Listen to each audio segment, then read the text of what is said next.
know that some in our audience know the finer points of hockey. The Chris Johnston Show. We are your friends. The biggest stories, bringing you inside the game. What did you hear? The Chris Johnston Show. What is going on? Here's Chris with your host, Julian McKenzie. Part of the game. CJ, we are about what, like a month away from the deadline? Oh wow, we are February 21st. We are exactly 1 month away from NHL trade deadline day. How are you feeling? I'm feeling good, although I have to be honest, it's a holiday Monday here in Canada, kind of a chill morning. I just don't want to radio myself this week. Like that's okay. My goal here. But I'm feeling good. I'm feeling fresh. We haven't got into the crazy part of trade deadline season yet, but that's coming. I mean, 4 weeks as you highlight. It's gonna be fun. It's gonna be busy, and 4 weeks and 1 day from now, I'm gonna sleep really great. Wait, I have a question. It's a holiday? It's not a holiday for me. It's not a holiday for Quebecers. Oh, I should be more specific then. It's Family Day in Ontario. Wow. Typical Toronto media, making Toronto the center of the universe. Well, I actually thought that was a federal holiday. I didn't know that it was province specific. I don't know what it is. I kept hearing all weekend about Family Day. Family Day. What is this Family Day? You just spend time with your family? Yes. It was created like 10 or 15 years ago. Like, this hasn't been around forever. And literally it was just like the winter's long. Let's mix in an extra long weekend. So I think I like the idea of it. And then you got to call it something nice because maybe it encourages people to get together with their family. So, but I don't know why that can't be something done across the country. Like, why does it just have to be one province? Yeah, Quebec has families. Other provinces in Canada have families. Why can't we all get together with our family and spend time with them and enjoy being in their presence? And we could do things like look over rumors and talk about whether Austin Matthews is better than Connor McDavid. Like what Adam Wild did. I just saw him just raise the Bear of Edmonton. I stayed out of that because that's y'all. That's y'all. If you're going to drag me into that, then I'm going to radio myself again. That's the thing. I'm not dragging you in this. We talked about this before. I'm not dragging you in this. What I'm saying is that I saw what was going on. We are part of the SDPN. Those are our friends getting involved in talks about Austin Matthews and Connor McDavid, and a lot back and forth between that. What did you think of it from a distance, at least, with Adam kind of starting a fire with Edmonton Oilers fans about that? Yeah. So, I mean, this is it. Look at it, it's two explosive fan bases. Yes. I think it's a simmering topic around the league, and quite honestly, with respect to Austin Matthews, for the last number of seasons, I don't think you could truly build a case. I mean, you could argue he's more impactful at doing X and McDavid's Y, but this season is the one season where I think you could at least try to build an argument that Austin Matthews might be having a slightly more impactful season on the Leafs than McDavid is with Edmonton. Although I have to say it's not definitive, but maybe the gap has narrowed. But none of us have a crystal ball. This is much as clear. I think when both these guys' careers are done, I don't think there's going to be a debate about who was the better player. Maybe I'm wrong about that, but that's kind of how I see it playing out. Like, there was times, for example, early in Crosby's career where, it was like whether it was the Giroux pass him. I remember there was like a playoff series years ago where there was that discussion, or is Jonathan Toews better than Crosby? And there was probably moments in time where other players maybe at least were on a similar level. But at the end of the day, we're going to remember Sidney Crosby, I believe. Maybe there's an Ovechkin argument to build in here if we want to get into that, but as the best player of his generation. That's where Connor McDavid is going to be, is whatever. But there could be moments in time, or there could be individual seasons where someone else grabs the baton, or maybe has a little bit more shooting luck or whatever, and his season just ends up looking better, whatever it be. But, what's been interesting, I guess the part of the conversation we should address is Matthews. Matthews' defensive impacts this season have been like outrageously good. Mm-hmm. And what's interesting there for me is that if we want to get into narratives, there was concern about losing Zach Hyman off his line, with Hyman going away in free agency. How much did he help Matthews in terms of winning board battles and forecheck and all the things that Hyman did so well? Would there be an impact on his performance? And then, of course, whenever an offensive player's defensive numbers shoot up, you wonder, is he sacrificing some offense to do it? And so far, Matthews is still scoring better than any player in the league in terms of goals per game. So, he's having a terrific season. I actually think this could be a question the voters from the Professional Hockey Writers Association have to contend with in a couple of months' time when they're filling out their ballots. Like, I think as it stands today, I don't see a clear-cut winner in the Hart Trophy discussion. I think it's funny, in my Inside the NHL column that's in the Star on Monday, I do a little top 5 every week. I contemplated who my top 5 would be. I wasn't necessarily ranking them in the order I would vote them, but I had Matthews, McDavid. I think Igor Shesterkin of the Rangers, if you look at his season, deserves a place in that conversation.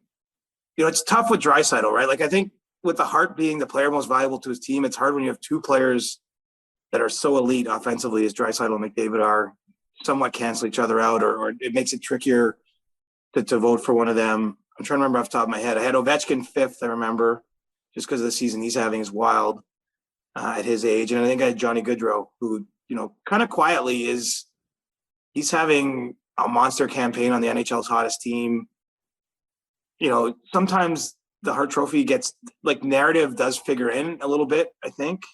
And, like, you know, when Daryl Sutter was hired, like, you're thinking that is the opposite coach that's going to work for Johnny Gaudreau.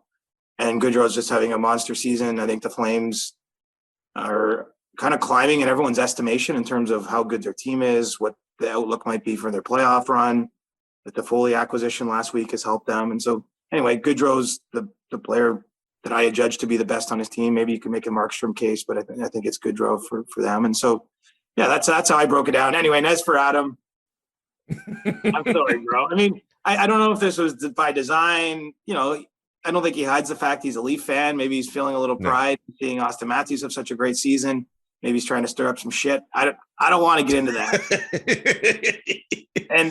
And I do really believe this is a moment in time, right? That I just don't see anyone with more natural skill than Connor McDavid. But they impact the game a different way too. And I think that's maybe where the debate comes in. You know, Connor McDavid's an elite rush player. Like, we've seen some of those individual goals this season where he can literally dangle through 4 guys. You know, his speed is rather apparent. You know, he can beat any defenseman in the league wide if he wants to, or he can go right down the middle. But, like, he's very dangerous kind of in transition and on the rush. You know, obviously on the power play, the Oilers are a team that have been very good there for a number of years. You know, Matthews is bigger, maybe a little physically stronger. You're seeing him now engage in board battles more. Like, obviously just probably the most pure shooter in the game right now. But they sort of impact things differently. And so you might like Coke and Adam might like Pepsi, but is that how we're likening Connor McDavid and Austin now? It's basically you like Coke or you like Pepsi. Well, I'm down with that if that's what we're doing. Well, I think too, though, and this is something hockey's wrestled with for a long time. Do you care about points, or like how much do you care about points? Because it's going to be difficult in a season where they're both completely healthy for Austin Matthews ever to outpoint Connor McDavid. Now, flip side, Austin Matthews is probably going to score more goals in every given season, more or less, where we're both healthy for the same number of games. So how do you like your impacts? I mean, Austin Matthews doesn't score many cheap goals either. I mean, and scoring technically, like, it's the hardest thing to do in the game. It's the most important thing to do in a game. Right. But, like, Connor McDavid is helping generate more goals because he gets a lot more assists. Or tends to get a lot more assists. Like, I just think that 2 people could value things differently. And I think, look, the way with advanced analytics and stats taking on more prominence, becoming less sort of scary, like, I think more accessible. Like, you see Don Lucian, like the cards he's putting out, and I know there's other ones that float around Twitter. Like, it helps you conceptualize what all these different metrics mean and how they're can be compared to player A and player B. You know, I think that maybe straight points isn't going to be the only thing that wins players awards or affects. You know, we're getting towards a WAR stat in hockey, right? Depending on which one you like. And WAR, you know, has changed baseball. I mean, it's literally a way to visualize how much more a player is contributing at his position than the average player. I mean, it shows you how many more wins Connor McDavid helps contribute to the Oilers versus an average center, and the same with Austin Matthews. And so you can start to maybe get a comparison that isn't like, well, okay, Connor finished with 12 more points. You know, there might still be able to create an argument that a player like Matthews is better. And so I actually don't think Adam's probably in on the ground floor, like, because I haven't seen this debate being had much lately, at least in like traditional media or even on social media. But Yeah. I think if the two seasons that they're having trend this way, like they might be 1-2 in the Hart voting, and if there could be sort of a difference of how you view that, depending on how you view points versus goals versus defensive impacts and all those sorts of things. Okay, I have two follow-ups here. So one, I'll say this about Matthews and McDavid. Like, I think that's still fun, though. The fact that a debate can be had at whatever level it is. We're talking about two of the best players in the league going 1-2. Like, that's still fun at the end of the day. And I think it should still be fun. I know a lot of people were upset about, oh, how could Adam say that and disrespect Connor McDavid. That's fun. I come from the school that says, like, okay, if you're debating between LeBron and Kobe, like, that's just fun. Or if you're debating between Crosby and Ovechkin, that's fun. I was on team Jonathan Toews when it came time to debating him and Sidney Crosby. That 2010 Olympics, we all remember the golden goal. But you know who the best forward was at that tournament? Jonathan Toews. I was on that team. I will own that. I get it. Crosby's a better player now, but it's fun to have those debates. I think it's fun to see people go at it over Matthews and McDavid. Let's just keep it fun, though, and not just like slander people, though. Well, here's my view too. Like, let's go forward 10 years from now, just briefly. When we look back, there probably won't be a debate. Like, it's going to be obvious one over the other. And as I say, it's probably going to be McDavid, just based on, like, this guy, like, he has a 100-point season by accident. Like, it's insane. Yeah. Like, you know what I mean? Like, he's going to finish his career with more 100-point seasons than Crosby. And, like, anyway, he's going to put up video game numbers. And he already is. It's just we don't have the full scale of what it looks like. But we have to live sports in real time. Like, we don't know how many cups, if any, either player is going to win. We don't know how many, Conn Smythe trophies, if any, either player is going to win. But so in real time, you're gauging where they are versus each other. Both have been on teams that haven't had playoff success. I don't hang that around either their necks as their fault for that. But at least at this stage. But that's part of the fun of sports, is we don't actually know what's going to happen, right? And that's why I've never been a sports gambler, because I feel like I know enough to know that I don't know shit. Like, you know what I mean? Like, I can't predict what's going to happen in any given game, any moment. And so that's what makes it fun. It's sort of a reality TV, if you will, for people who enjoy watching other people exercise or compete. So, if we're in the middle of these guys' careers, or just really at the meat of, like, where they're at their absolute primes. I mean, I'm comfortable saying without question, Austin Matthews' best season as an NHL player. I've had the ability to watch him up close and personal for his entire career. And, like, he's just dominant right now. I mean, when the Leafs are in the offense, first of all, when he's on the ice, the Leafs are almost always in the offensive zone. And it's not only because he starts his shifts there, it's because that's where that's the direction it goes. It's got to be said too. Mitch Marner the last month has been maybe the best Mitch Marner's been as an NHL player. He had struggles early in the season, but he's been great. And he plays, 98% of his even strength shifts with Matthews. So there's two elite players at least on the ice when those guys are out there. But, it's something to watch. And I think you're right. Like, even if you have this debate and you say, well, Matthews is number 2, like, I don't think that's a slap to him. You're still calling him the second best player in the world, or the second most dominant individual performer in the game. So you're right. I think it's all how you frame this, but it became an Edmonton versus Toronto thing. It became a Twitter thing. I didn't realize that. Like, there was such it, though. The big boss man knows that kind of controversy is good for business. Yes, I mean, it's controversy sells or debate sells.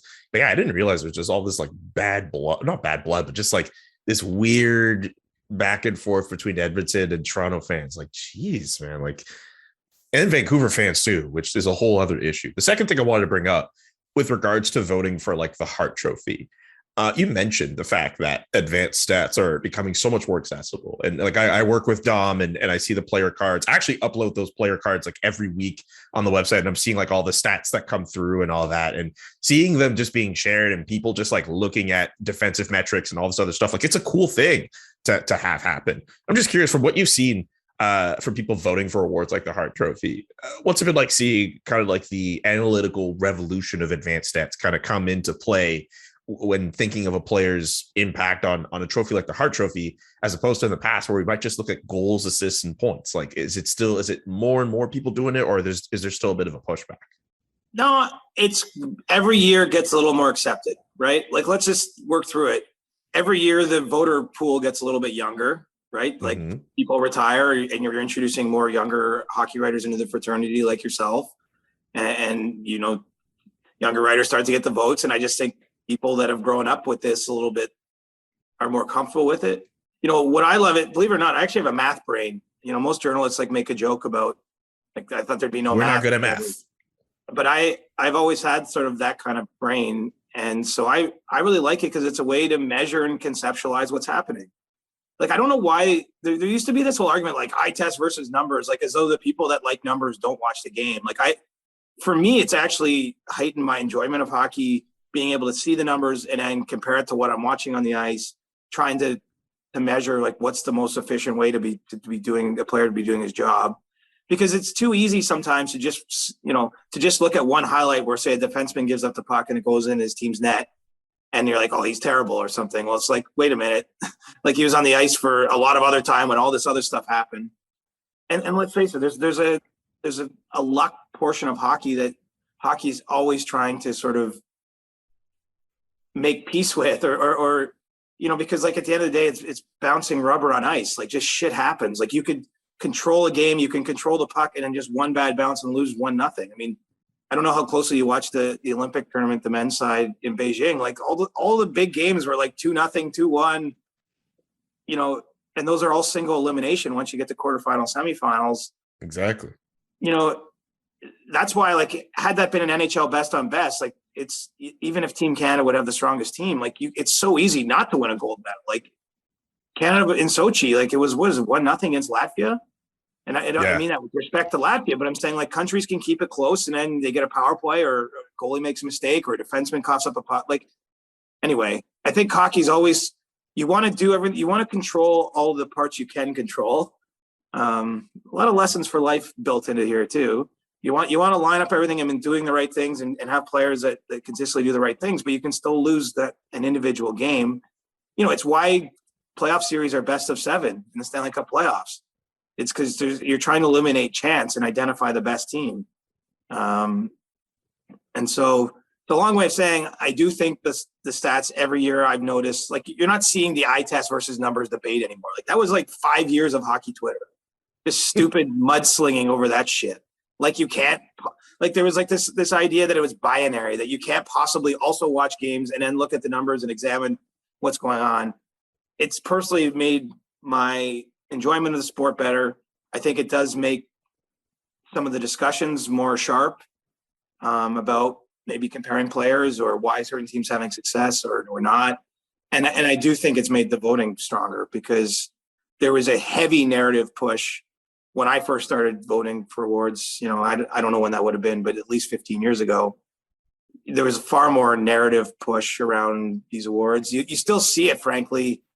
And I'm not throwing the hockey writers vote for most of the awards, but, the GMs vote for the Vezina Trophy, for example.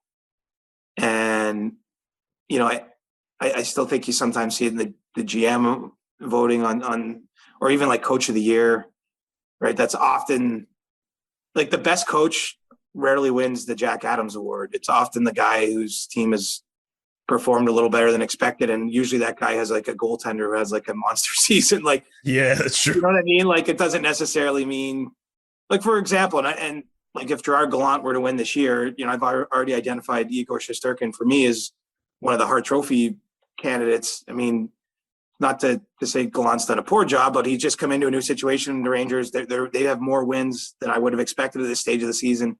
The fact is, number one goalie has like a .938 save percentage, probably has something to do with it. But, maybe it's going to get Gallant a Jack Adams Award. Before I officially sign off that and go on to the training pile, where we will have the ear test and see what you have heard on the trading NHL Twitter streets, whatever. Are you allowed, like, I know in baseball, for like the Hall of Fame and stuff, or other people will say like, hey, I voted for this person for this award. Are hockey people allowed to do that in the PHWA? Like, kind of let that be public before they vote or after they vote? Just curious. Yes, you are. You're fully allowed to share your ballot. I mean, it's your ballot. Okay. And, but the one thing is that we encourage, and I say we, because I'm a vice president with the PHWA, we encourage voters but we encourage voters not to share that information between the point where they vote and between when the awards are announced, because there is a world where if enough voters share their entire ballot, like statistically, it could spoil. People out there compile all those ballots, and they can, within a range of error, margin of error, predict who's going to win. And obviously, people actually bet on awards, and we want the players themselves to do it. So we really encourage the writers to share their ballots after the award winners are announced. Not everyone does, but as long as it's not, if let's say last year there's 100 voters on the awards, as long as we don't have 80 people sharing the ballots, we're probably pretty good. So yeah, there's nothing against that, and I'm always transparent with mine. Although I've switched jobs now, I don't know if I'll be able to publicly. But anyway, my point is I would never shy away from it. And actually, I believe the information might be published on the PHWA website. But if that hasn't happened yet, don't shoot me. I just know it's been discussed. And eventually, over time, you're going to be able to click on any writer and see his or her voting history. Okay. That gives me an idea for a future episode down the line. And now that I know that you have the role that you have in the PHWA, I have PHWA questions after we record today. It's time for us to take an ad break here and talk about your balls. It's way more funny when Adam does these jokes. I don't know. Anyway, we're here to talk about the Ultra Premium Collection from Manscaped. You're going to take care of your balls. Yeah, nope, still not funny. Anyway, it's actually not for your private parts, so I don't even know why I'm even really bringing up your balls. But anyway, it's a leveled up hygiene routine with your favorite manly scent. An all-in-one skin and hair care kit for the everyday man and covers you from head to toe. Literally. Manscaped is trusted below the waist. Now trust them with the rest. Join the 4 million men worldwide who trust Manscaped by going to manscaped.com for 20% off free shipping with the code Chris21. Also, you should write in the comment section that Chris should be doing some of these ads. But I'll tell you what, he's got some of these Manscaped products. I got some of these. Adam has some. I mean, of course, dude lives off Manscaped. Why do you think he has the nice, basement that he has with the studio? That's all Manscaped, baby. Chris21 is the promo code you got to use to take advantage of the the deal that they have. They'll take you 20% off, but also the Ultra Premium Collection, which will give you some stuff that'll help you groom yourself, and not just with your balls, above the waist too. Chris21 at manscaped.com for 20% off plus free shipping. Hey everyone, we gotta talk about HelloFresh. You can get farm fresh, pre-portioned ingredients and seasonal recipes delivered right to your doorstep with HelloFresh. Skip trips to the grocery store and count on HelloFresh to make home cooking easy, fun, and affordable. That's why it's America's #1 meal kit.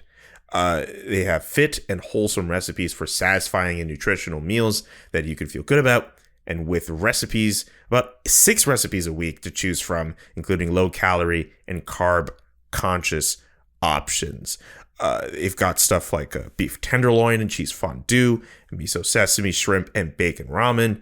That actually sounds pretty good. I'm actually kind of hungry. I want to see if I can take advantage of that.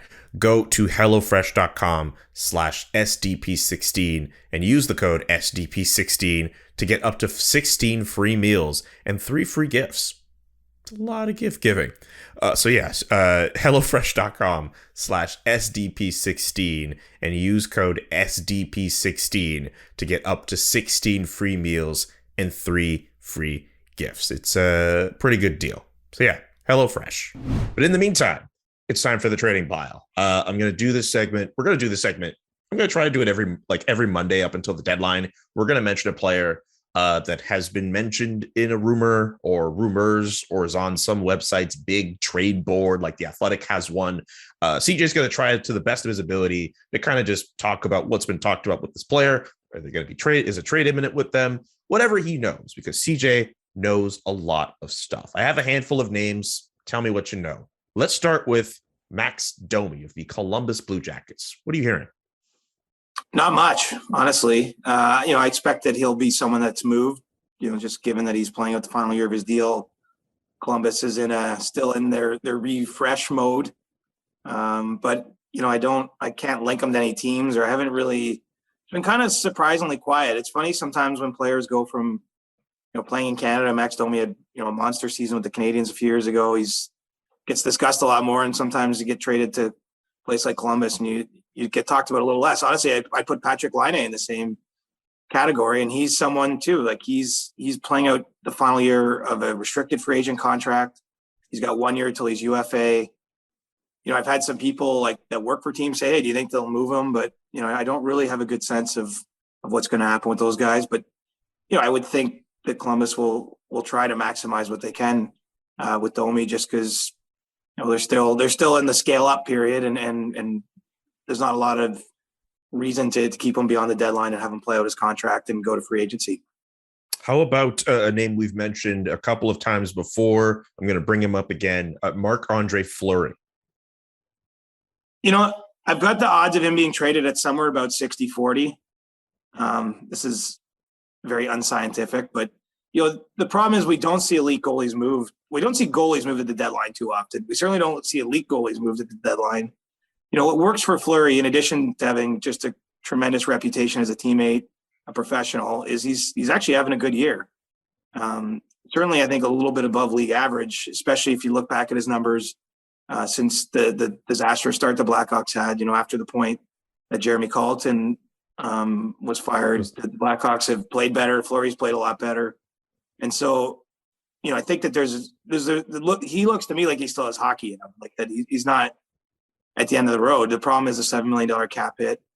One team that I think certainly has some interest in him is Washington, but whether they can make that happen, I'm not saying that's imminent or anything like that, but there's definitely a curiosity factor there, and so can they get that done? Colorado was looking at Fleury, but then Darcy Kemper has been lights out the last 6 weeks, and so I think that's cooled off. Colorado's another team, much like Washington, not endless cap space, that they'll probably deploy their cap space somewhere else, and obviously we've linked them to Claude Giroux as of others. So I just don't know how many teams ultimately are going to want to even try to add him, even with double retention. It's a big trade to make, but he's got enough left there that I still think it's a little bit more likely than not he's moved. And the Capitals are the most likely destination at this point, at least what I've heard. By the way, you mentioned Claude Giroux. We're not going to mention Claude Giroux or Ben Chiarot in this edition of the Trading Pile, just because in our last episode, we focused on them pretty heavily. And right. Unless you can tell me if I'm wrong, I don't think there's any particularly new info on those two guys. No, we'll visit Giroux one Monday before the trade deadline Monday, because I sense that will go down to the last week and perhaps even the last day. Ben Chiarot is more interesting. I mean, the Canadians are very willing to move him right now. Yes. I think they were trying to get a bit of a jump on the market and move him sooner than later, but no one stepped up and met their price. And they're looking for a first plus a prospect, or perhaps even a prospect that you would consider a first rounder, but they're looking for two decent assets for him, essentially, and perhaps a little bit more depending on if it's full salary retention or not. So, they were trying to entice the market, I think, in this last week and sort of say, like, hey, if you really want them, come get them.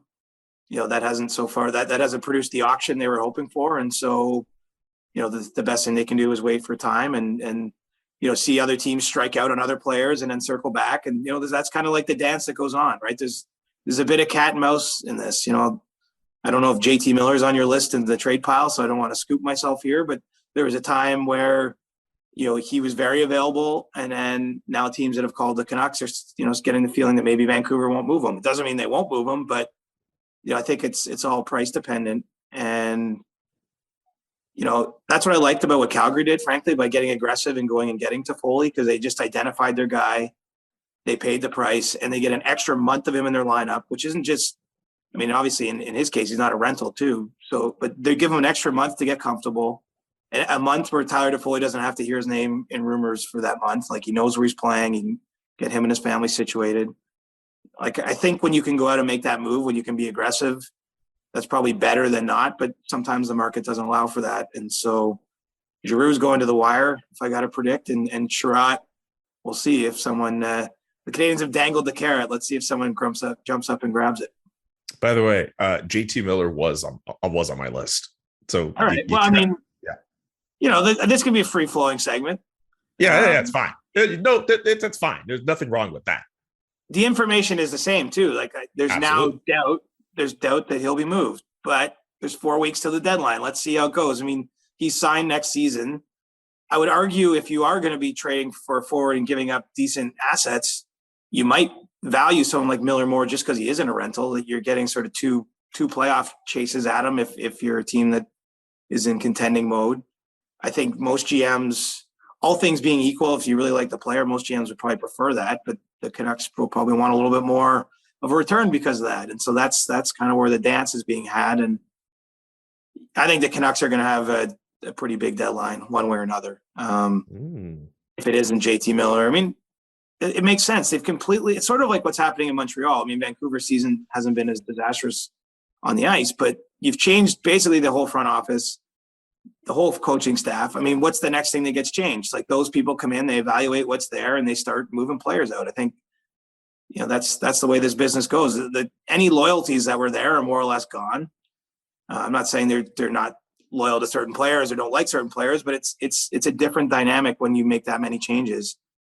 With Marc Bergevin running the Canadiens, like anyone under contract, he signed that contract, right? He made certain promises, I'm sure, in those discussions or certain, anyway, that all goes out the window when you have a completely new front office. So, I think Vancouver, Montreal will be two hot spots in Canadian markets at the deadline for shipping players out. And then, you look at Toronto probably bringing players in. I think Edmonton will do what they can. And, Calgary will, their big piece, I think, was Toffoli, but they'll still be doing a little bit of buying too.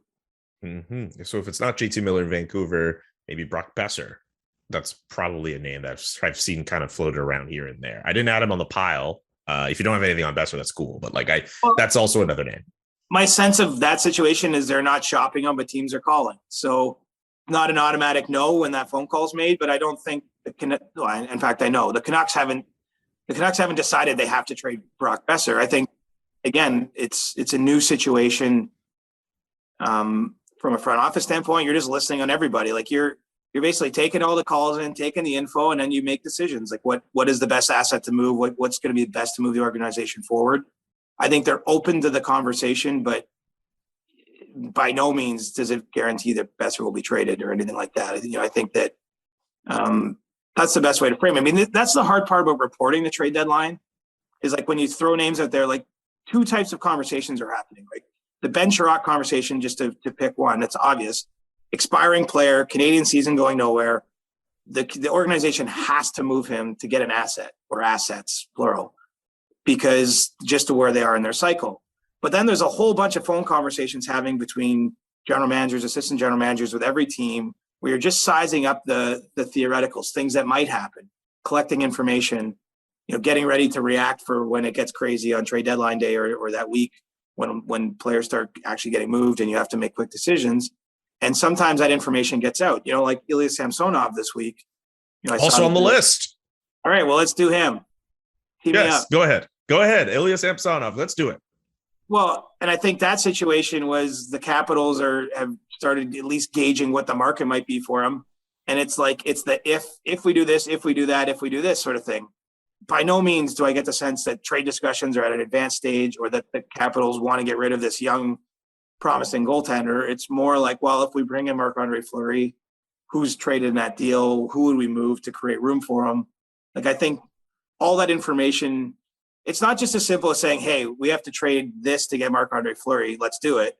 It's like, okay, what's the subsequent move we have to make? Is it going to leave us in a better spot? And so a lot of homework goes into the deadline. And unfortunately, or fortunately, depending on how you view these things, only some of that information gets out. Only someone hears of this call, or, there's also broken telephone, right? Like I made a joke about radioing myself, but you say one thing and it gets parsed, and then that's not exactly what the situation is. I think that, so with Besser, they're gauging the market or teams are phoning. I think Samsonov, Washington is thinking like, okay, if we get Fleury, we probably have to move someone out. What does that bring back? How does that look in totality? Is that worth doing? And so I think that's some of the dance going on, but by no means would I say it's like 100% Samsonov's getting traded to Montreal. But look, Montreal's got a goaltending hole. And it at least makes sense to see if there's a fit there. But I think it's very, very preliminary, the discussions that have been had between the Canadians and the Capitals on that one. So in the last, like 5-10 minutes, we were able to mention a bunch. You were able to name off some guys that I had on the list without you even knowing that they were there. And on top of that, you were able to add extra context to Ben Sherratt and a little bit on Claude Giroux, even though I tried very hard to not add them because I figured we were talked about them already. CJ, you are a genius. You can spell it G. You can be Genius or the way they spell it for the Kanye Netflix doc. Doesn't matter. I have 2 more names for you. One name I think is a bit more of a wild card, but I've seen Winnipeg Jets ask the question about him. Mark Scheifele. Yeah, this one's gaining steam sort of in the Twitterverse, maybe, or like among fans. I don't think it's gaining steam by any stretch, like in reality.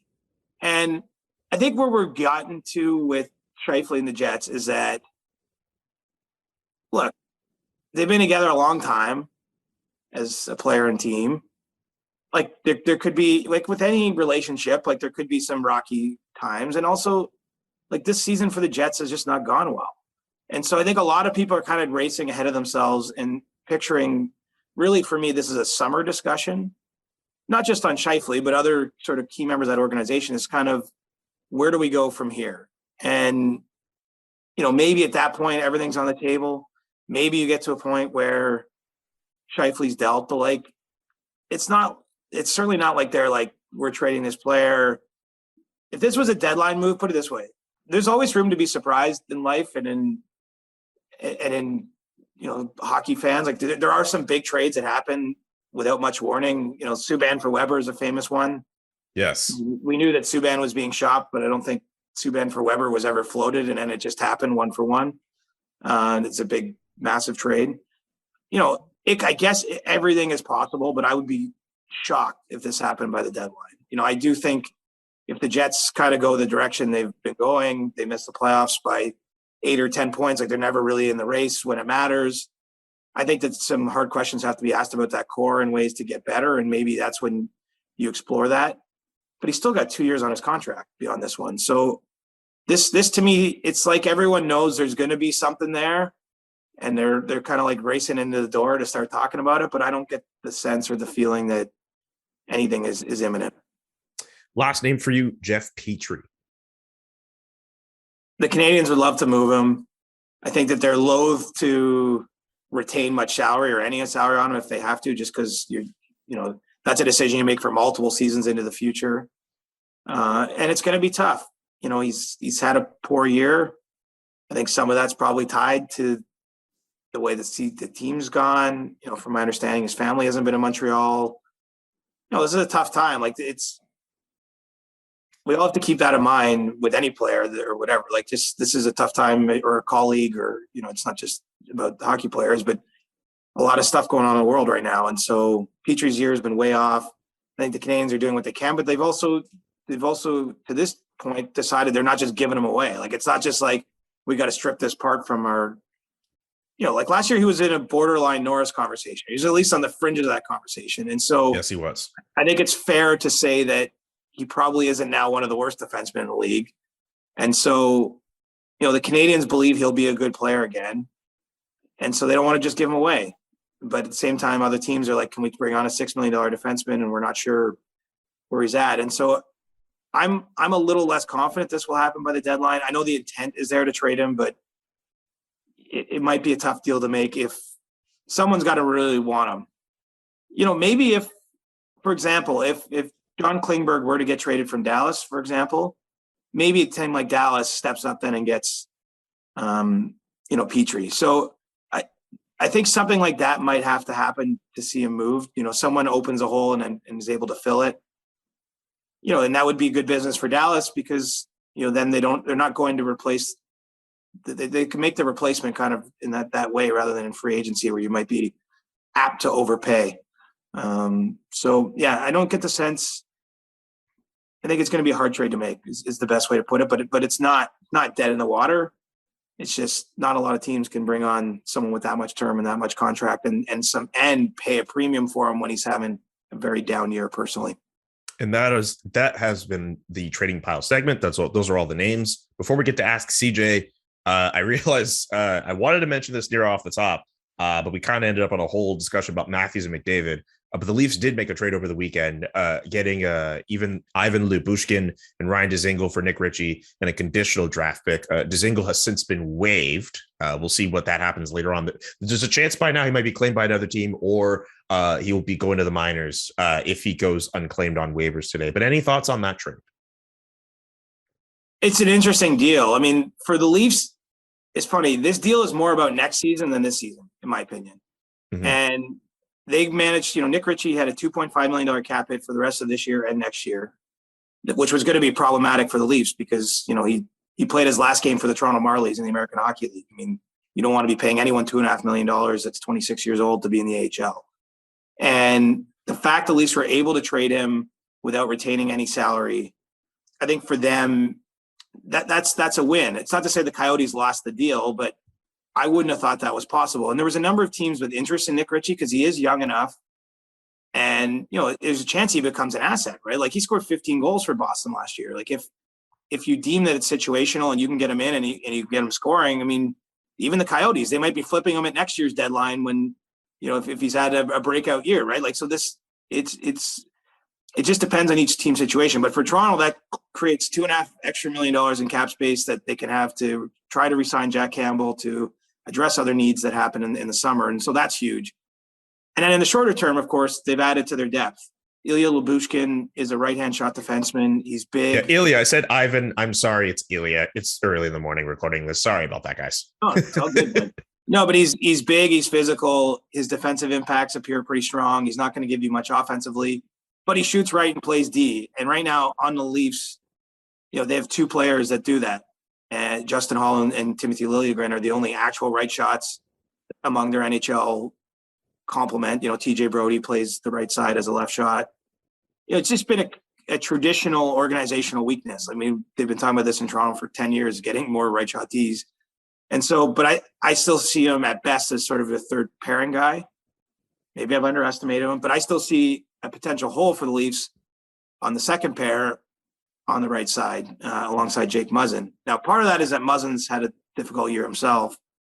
And so that's a long way of saying the TLDR on this trade is that the Leafs have done something good for their cap picture next year, which is important. They've added depth this season. The Dzingel move too. I realize this will be dated when you're listening. You'll know which way it went. But the Leafs are looking at this. He makes $1.1 million. So if he clears waivers and they can send him to the Marlies, he's a player they're comfortable playing in the NHL, but he has no cap charge as long as he's in the AHL. You can bury that whole salary, but then bring him up if you need him come playoff time or what have you. If he gets claimed, well, nothing ventured, nothing gained. That's how it goes. This to me, though, doesn't like this just signals like the Leafs held on to all the things that they're going to have to trade at this deadline to get something, right? They still have their first and second round pick in this draft. They still have both Justin Hall and Travis Dermott, who I think are players that could be moved out as part of future trades. They have, they don't have the best prospect pool in hockey. Obviously, they've been trading picks the last number of years trying to win a cup, but they still have all their prospects because they didn't have to part with one here. I mean, they're giving up either a third round pick in 2023 or a second round pick in 2025. Basically, they haven't traded from the pile of things they have to trade and will still likely make future moves at the deadline. I think the Leafs want they're at least open to trying to get another D and get another forward who can play actually on their second line. Now, I don't know if they're going to manage to do that with their cap situation. But I think they're going to get creative. And, I think it actually was an excellent deal from the Leafs end of things, just given that they got out from Ritchie's salary. They gave up a very future asset and at least added in Lubushkin, someone who's probably going to be a 6-7D for them in the short term. Basketball and hockey, very much in full swing. And for many of us, there's no better way to enjoy the games than by having some skin in the game. That is why BetMGM remains the exclusive betting partner of The Athletic. And as a fan of The Athletic, you can bet $10 to win $150 plus a free 3-month subscription or extension of your subscription to The Athletic when you bet with BetMGM using our promo code. Sign up at betmgm.com and use the promo code TheAthleticPod at checkout to take advantage of this special offer from the king of sportsbooks. That's bet $10 to win $150 plus 3 months free from The Athletic at betmgm.com. And you have to use the promo code TheAthleticPod at checkout. The Athletic Pod, all in one word. New customer offer. Visit betmgm.com for terms and conditions. And that does it for Trade Talk. And now it's time for the questions. It's Ask CJ. We do this every Monday where we get questions from Twitter. We get questions from our Discord. If you are not joined already, sdpn.ca is where you can find the link to join the Discord. And then you have random people who will send us questions on WhatsApp, like Stove Dingle. Have you heard any NHL interest in anybody who was at the Olympics? A few names. Olympic champion and former Marlies forward Miro Aaltonen. Do the Leafs still have his rights? And Josh Hosang. The Leafs do not have Miro Aaltonen's rights. Don't believe you see him brought over this year, but maybe in future. I haven't heard anything specific on him. I think Hosang is an interesting one. He was sort of the 13th forward for Canada in Beijing, but I know there've been some discussions with the Leafs about upgrading his contract to an NHL deal. He has an AHL contract, which actually allows him to sign with any team. But Josh has been quite open about the fact he really appreciates the loyalty the Leafs showed him, the way they've treated him. And essentially that if another team were to try to sign him, he would go to the Leafs and say, hey, I have this chance to go sign with Team X. Would you like to sign me? So, the date to keep in mind for Hosang is he's got to sign by March 21st, the trade deadline, to be eligible to play in the playoffs with an NHL team. I think it's more likely than not that happens. I think it's at least possible it happens in Toronto, although some of that depends on other moves they make. Might depend on, does Ryan Dzingel get claimed or not? It's about assessing their total talent pool. And obviously they're not going to want to do anything to compromise their cap situation before knowing exactly how the balls are going to fall in trade deadline. So I think he's a name to watch. I think Eric Stahl still finds his way back to an NHL team on a league minimum deal. I know it's not it's not because of how he played in Beijing. You're not saying, oh, this guy, got to get this guy there. But, remember Brian Boyle didn't play in the NHL last year. Went to the World Hockey Championship with Team USA, parlayed that into a tryout and ultimately contract with the Pittsburgh Penguins. And he's playing on the Penguins now, and the Penguins are having a good season, and he's carved out a depth role. I think Eric Stahl is motivated to do the same. I know that his agents talk to 3 or 4 teams kind of regularly throughout this season. He's maintained skating back home in Minnesota where he lives with his family. And so, I think you'll see him get there. I don't know how to pronounce, unfortunately, the poor Slovak kid's name, but, he was named the tournament. Can you help me? Juraj, I don't want to butcher his name either, but I think it's Juraj Slafkovsky. I don't want to butcher his name at all. He could. I heard he could go top 3 in the draft. Juraj Slafkovsky. That guy was the most fun for me to watch or to learn about at the Olympic tournament. He scored 7 goals, named tournament MVP. Definitely going to be in the NHL at some point in the near future here. Maybe he's a Canadian or a Kraken or a Coyote, but it looks like he's going to be a pretty high draft pick in the 2022 entry draft, a Sabre. And so, that's some of what I'm hearing. Stove Dangle. Thanks for the interest. This one from Prong B11 on Twitter. What moment in NHL history would you want to be a fly on the wall for? On the ice, in the dressing room, front office, take your pick.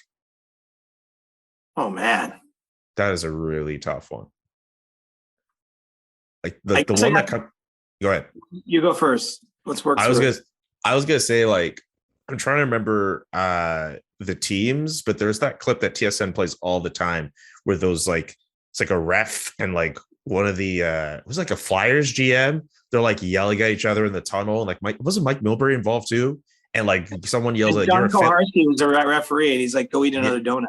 Yes. Like that memory's coming back to me now. Just like, yeah, you're a failure, you fat pig. I'd love to just be on the wall for that. Probably the most exciting. Like, it's been so long since I've been a fan, right? Yeah. But the 1993 Leafs playoff run, I was the right age. The team had done nothing for my entire lifetime, and then managed to win 2 playoff series and get to Game 7 of the other. Like, just like the little kid in me would like to have been a fly on the wall around that team, because those players are still etched in my memory. Like, I think I've talked about this, like Doug Gilmour, still kind of my guy. Like, I'm not making any argument that he's the best player ever or anything like that, but like, he was my favorite player as a kid.